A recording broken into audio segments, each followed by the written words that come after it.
For those of you who don't know me, I'm Francesca Spidalieri. I'm a senior fellow at the Pell Center. Pell Center is a multidisciplinary research institute on the campus of South Regina University.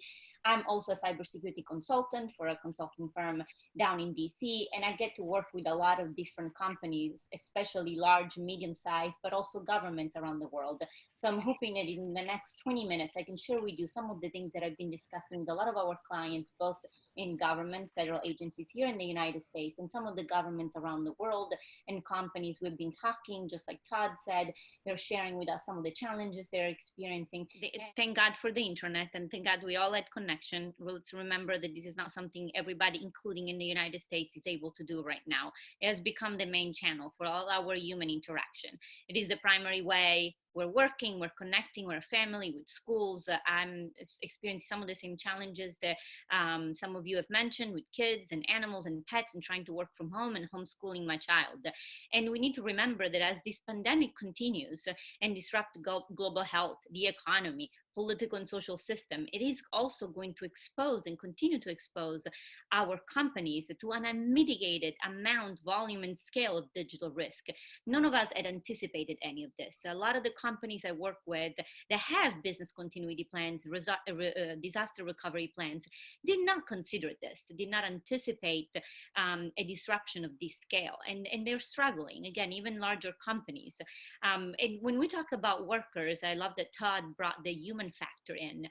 We also need to remember it's hard to use a lot of these remote access tools if you've never used them before. All of a sudden, we're asking everybody to work from home, or most people to work from home.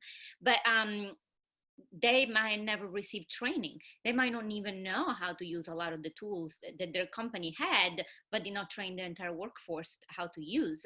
This is also showing a lot of the poor security practices the employees had before, and now they're becoming pretty evident because of the increased amount of cyber attacks. So this matters to everybody. If we wanted to continue to work, live, and play the way we did before, even if we're never going to go back to the life we had before, cybersecurity matters to all of us, and it is a shared responsibility, and we all can and should do something about. So if you want to go to the next slide, I don't want to waste any more of my precious time. What are some of the risks that we have seen and we've discussed again earlier with Jesse and David and Todd? We're exposing more of our systems and data.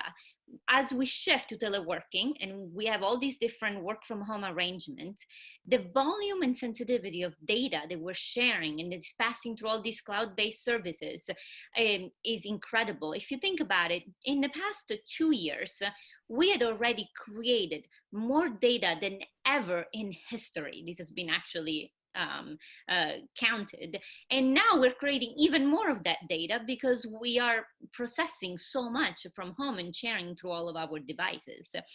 And this is exposing more of our business critical systems and data to the open internet. So a lot of the things that were previously closed in our internal system are now open. There is a risk for our transparency also. Risk managers that are responsible for overviewing their critical business operation now have a much harder job to do to have visibility over that environment. It's harder to know what's going on. It's almost impossible to see and monitor everything that is going on and therefore recognize what's normal and abnormal behavior. Again, we're sharing so much data and we can't control what comes in and out a lot of our companies right now. This is also as exposed what some have called the privacy paradox.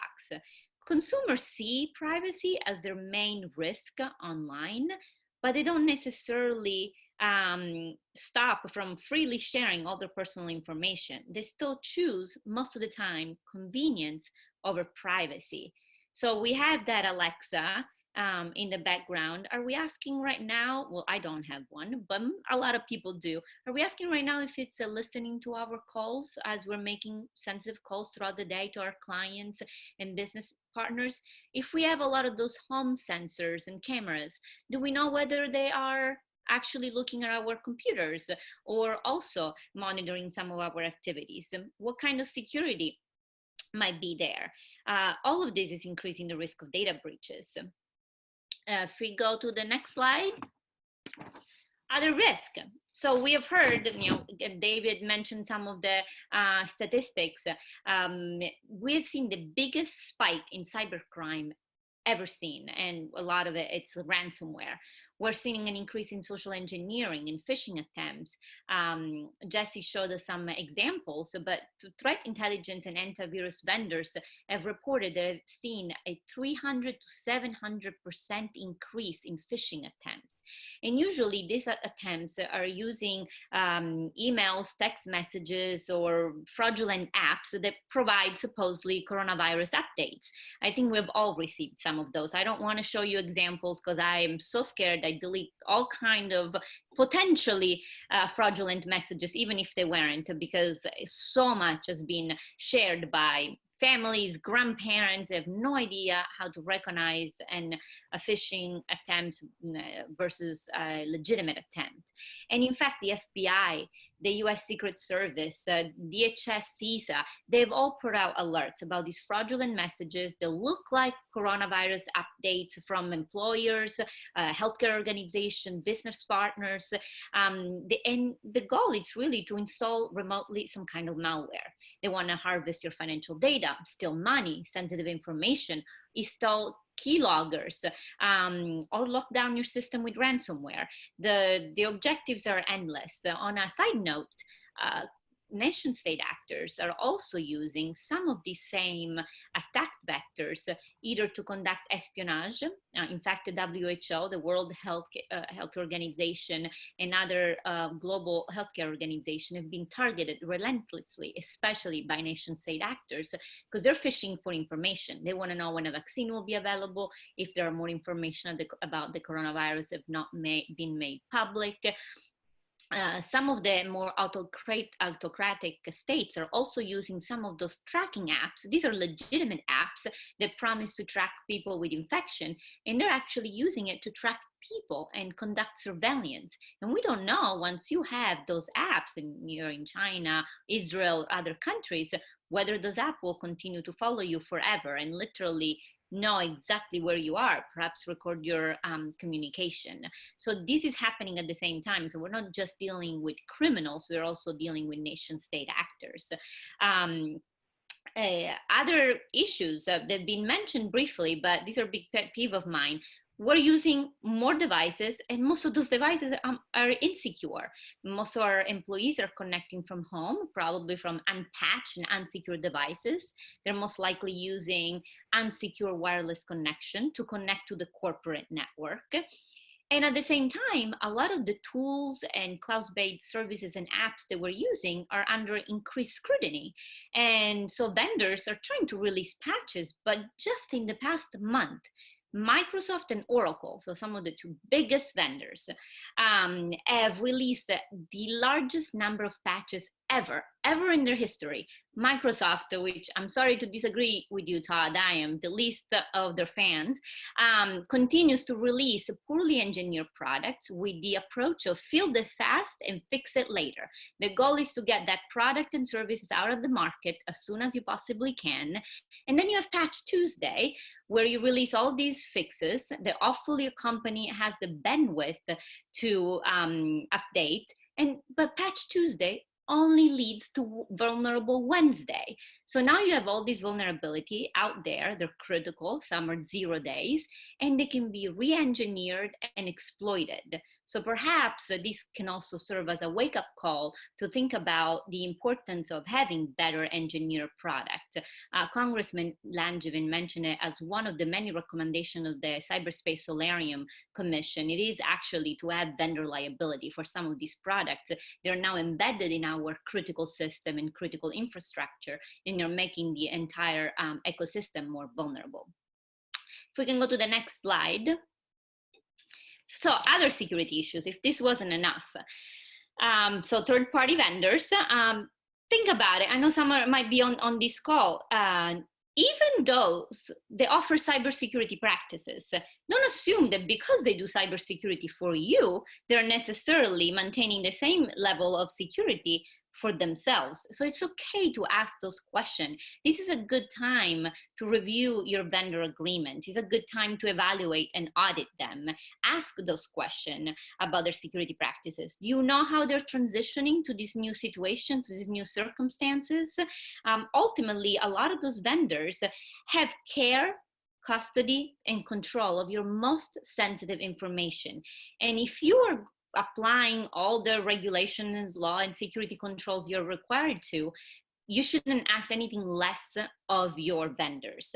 And in fact, the last point on this slide, and I'll jump and then go back to the network issues, is that we still have laws. We still have laws in place that require us to implement security controls to protect information.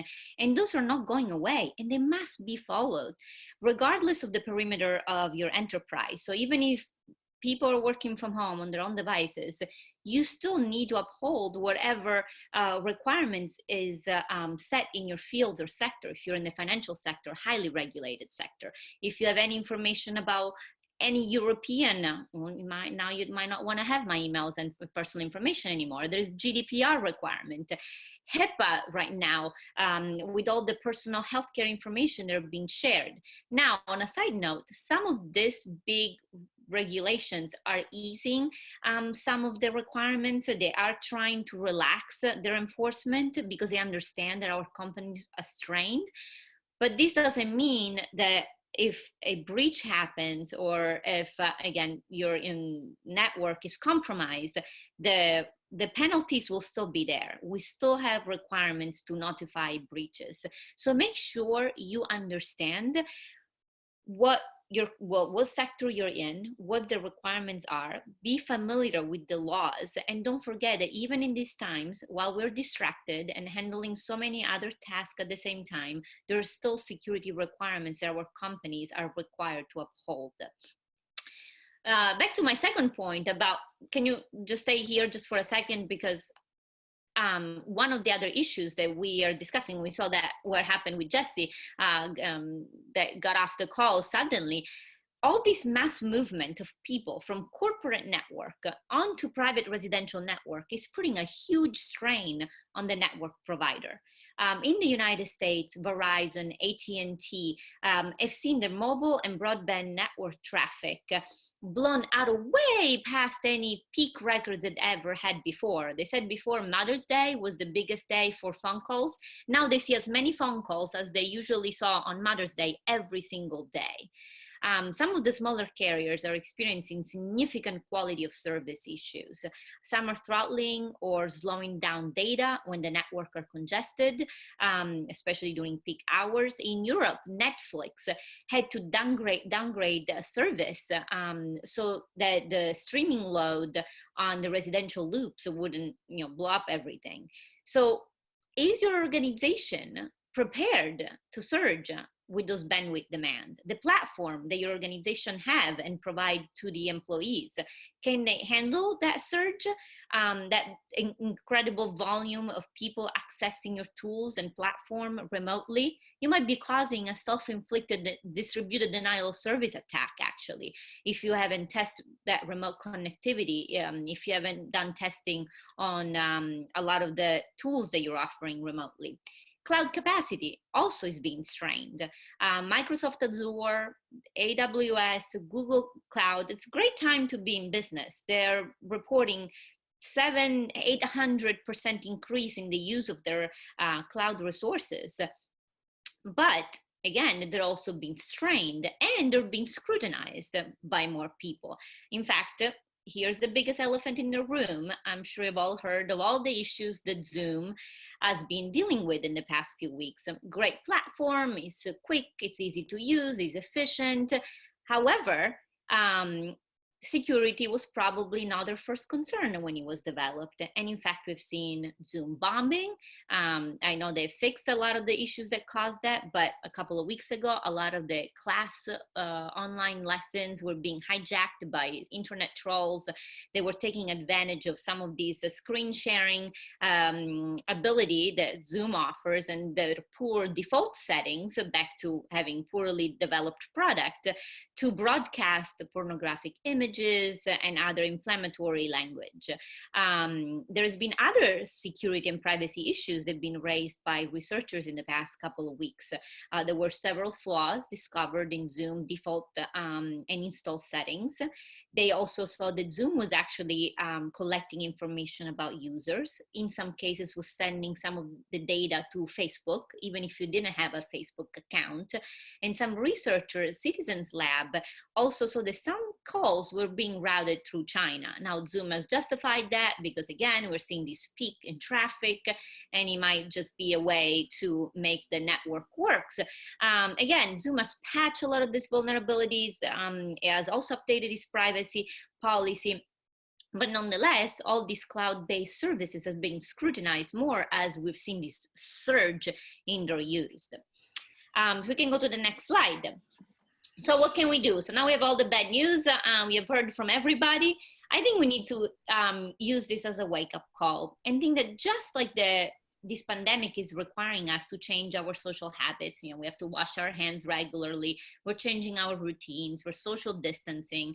We also need to use this as a wake-up call and start thinking about changing our online behavior and cybersecurity practices, and use it as an opportunity perhaps to do some additional training and education for our employees and family members. So if we can go to the next slide, I'll just have some recommendation that in part have been shared by others, but this way you have it all in one slide and you can have my slide or ask question. Happy to also do a separate room on the side. So this is the time. Implement every security measure possible that you can, that you have the bandwidth to do. And again, I understand doing it remotely, it's hard. Enable whatever security feature you can, whether it's more antivirus software, which also needs to be updated. It's not a one-time thing. Enable multi-factor authentication, especially for remote access. Make sure your VPN is configured properly. Configured your cloud services. I'm sure you've all heard of the Capital One breach that exposed the information of 106 million customers.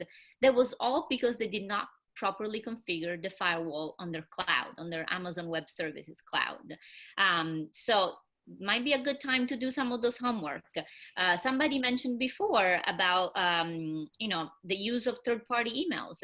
Gmail, I'm a user, is not protected. Their terms state, if you go and read them, that Google has access to all that data. They might not be reading your email, but they can certainly mine that data, and it's not being protected. Upgrade your system. If this isn't clear, because of all these patches and vulnerabilities have been discovered, make sure, especially if you use Microsoft Windows, and especially if you have administrative privileges, you need to upgrade all your system. One of the latest patches that was released back in March, it was actually not part of the Patch Tuesday, this was on top of that, was an emergency patch, was affecting all Windows 10 systems and affected the ability of people working remotely to connect to the cloud or their services. So again, and in that case, that patch was not released with the automatic updates. It has to actually be installed manually. So again, if you have administrative privileges, really wanted to look into that if you haven't already done so. In some cases, when patches are not made available right away for vulnerabilities that are being discovered, and maybe Brian Krebs is blogging about it or other researchers, Microsoft and others have offered workarounds. Now, those workarounds don't actually correct the vulnerability, but they might block the actual attack vector. So look into that as well. If you can, apply those patches also remotely to all of your users and employees. So that means their desktop, laptop, smartphones, tablets, whatever tools they're using. Remember, before you install those patches, to actually back up all your data, because we've seen sometimes some of those patches make your system crash or they conflict with other applications. I know this sounds a little bit controversial, but also do track and your employees and limit who has access to your data and system. I think it's really important to adopt tools like privilege identity management, privilege access management. Again, we're talking about the most sensitive data in your enterprise that might be now leaving that network and going to all these privately owned devices, unprotected wireless connection. If you had the tools and you can expand them, that's a good time to do it. Also choose wisely your cloud service provider. Like Congressman Langevin said, yes, we are migrating to the cloud. It is becoming more and more essential. However, no matter how efficient and agile and flexible and secure any cloud provider is promising you to be, their capabilities are only limited to how you implement them. Again, back to another point I'd made before, but wanted to drill, might be a great opportunity to do some extra training and some extra education. This shouldn't be just about phishing. Our employees might be actually tired to hear about that, and hopefully they're able to recognize a phishing scam from others, although it's a good time to remind them there are a lot of those fraudulent messages and emails coming and giving you information about coronavirus might be fake. But this is also a good chance to discuss a new cyber risk, or maybe old risk that are now becoming more prominent, like your Alexa in the living room listening to your conversation. So this is a good time to do education, emphasize proper cyber hygiene, becoming cyber vigilant. So use this opportunity. Next slide. So we're trying to minimize risk. That was my first advice. The second one is to monitor any abnormal activities. This might be more targeted toward your IT department, the people that are actually trying to make sure that our tools and networks continue to function. And this is really hard right now. And it's hard to know where any attack is coming from when so many people are accessing tools and the corporate network remotely. But you cannot protect what you don't know and what you can't see. So again, a good time to analyze your organization data flow. Map your network. You know where your most sensitive data is, who has access to it, perhaps limit that access. Is it on the cloud? Is it on-site servers?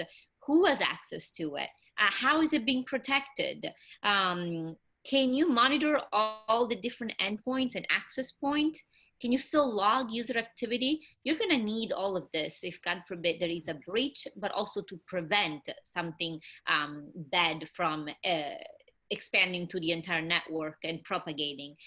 So again, review all the connected devices they're connecting to your private network whenever you can. Obviously, this cannot be done if you didn't have the tools in place before. These are probably advice we give to the larger companies we advise. They already have these tools, and we're just trying to let them know that this is not the time to relax their security control, but to emphasize them. And last but not least, we need to manage risk. Another big pet peeve of Congressman Langevin, he didn't say it today, but he used to say that as with all risk, cyber risk cannot be completely eliminated, but they can be managed. And the most important thing, at least for my research and my studies and all of my publication, even before this pandemic, is that we really need to engage the leaders. We need to set the tone from the top. No board or C-suite today can ignore cybersecurity. They are responsible for the cybersecurity posture of their organization. This cannot be left to the IT department. Cybersecurity is not just an IT issue. The job of the board of directors is to oversee risk. They manage those risks. And so cyber risk needs to be a part of the enterprise risk management process. It can't be treated just as an IT issue or a compliance issue. So this is the time to engage every business unit leader, every general counsel, privacy officer, information security leaders, so human resources, financial officers. They all need to be part of that cybersecurity risk management. Back to the employees, empower them, remind them that they are part of your cybersecurity posture. They have a role to play, and that cybersecurity is a shared responsibility. They can be the frontline defense and hopefully not turn into your biggest liability. Increase monitoring and surveillance. I was saying before, limit access, track what your employees are doing on your network. As long as you have clear policy, they know that you'll be monitoring them when they're using devices that were issued by your company or when they're doing work-related tasks on their own device. As long as you have that clear policy and you let them know, you are, as a company, allowed to monitor them, and you should. This might be also a good time to do some physical security. While less people are in the office, this can be an opportunity to do security assessment, updates, enhancement in the office. And last but not least, encourage a culture of privacy and security. I strongly believe that when management, when the leaders are committed to enforcing and spreading and creating a culture that embraces honesty, integrity, security, privacy, and ethics, then your employees will be more likely to uphold those same values. So those are my suggestion in a nutshell. I have a few more slides, but I don't know if we still have time. So again, I'll leave them to you. These were just more like a follow up. If anybody wanted to know, well, if now Zoom is you know, not maybe the best platform for sensitive conversation, what other application I can use. So I put some suggestions out there for you, and then some of the best practices for cyber hygiene and cyber vigilance that you can share. I think among us, this group, we're all aware of, but that you can use to share with others in your communities.